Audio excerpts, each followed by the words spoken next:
మీరు నన్ను నవ్వుతూ చూస్తూ ఉంటారా? ఉంటారా? ఉన్నాను.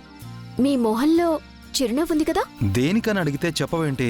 అబ్బా చెప్తాను, మీరు నేను చెప్పినట్టు చేయండి. సరే. నవ్వుతున్నారుగా? నువ్వు చెప్పినట్టే చిరునవ్వుతో ఉన్నాను.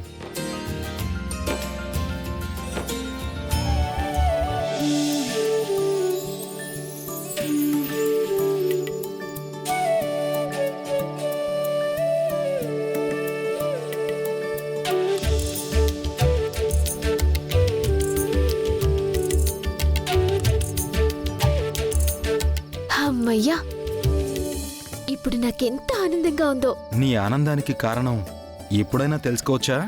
ఏం లేదండి, ఈరోజు ఆకాశంలో నెలవంకొచ్చింది. ఆ నెలవంకని చూసి మనం దేవుడినైనా లేక మన మంచి కోరే వాళ్ళనైనా చూస్తే మనం అనుకున్నది జరగటమే కాదు, మనకంత మంచి జరుగుతుంది అనంటారు. నా కష్టాలు పోవటానికి నేను నెలవంకని చూశాను, కాని ఇక్కడ ఏ దేవుడూ లేడు. కానీ నా ప్రతి కష్టంలో మీరు నాకు దేవుళ్ళ సహాయం చేశారు. అందుకే మీ మొహం చూశాను. నెలవంకని చూస్తే మన కష్టాలు తీరుతాయా? నిజమండి. కావాలంటే మీ కష్టాలు పోవాలని మీరు కూడా నెలవంకని చూడండి, వెంటనే పోతాయి. అయినా నా పిచ్చి కాని, మాలాంటి పేదోళ్ళకైతే కష్టాలుంటాయి కాని మీలాంటి గొప్పోళ్ళకి కష్టాలెక్కడుంటాయి? అదేంటమ్మాయి అలా అంటావు? కష్టానికి గొప్ప పేద తేడా ఏముంటుంది చెప్పు? ఎవరికి తగ్గట్టు వాళ్ళకి కష్టాలుంటాయి. అవునా?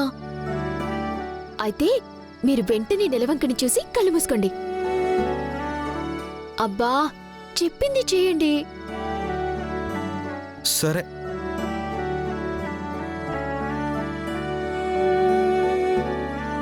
ఇదిగో అమ్మాయి, నువ్వు చెప్పినట్టే చేశాను. ఏం లేదండి రాయుడు గారు, ఇక్కడ మీరు చూడటానికి దేవుడు ఎవ్వరూ లేరు.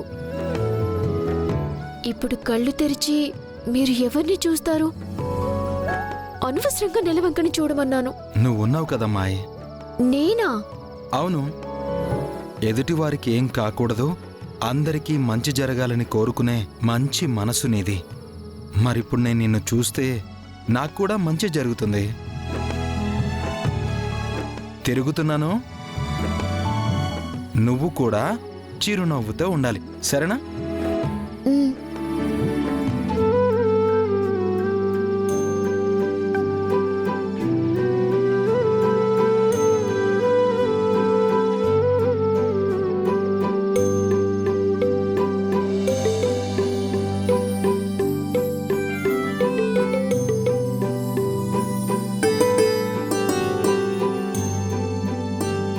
నన్ను చూస్తే మంచి జరుగుతుంది అనుకోవటం మీ మంచితనం.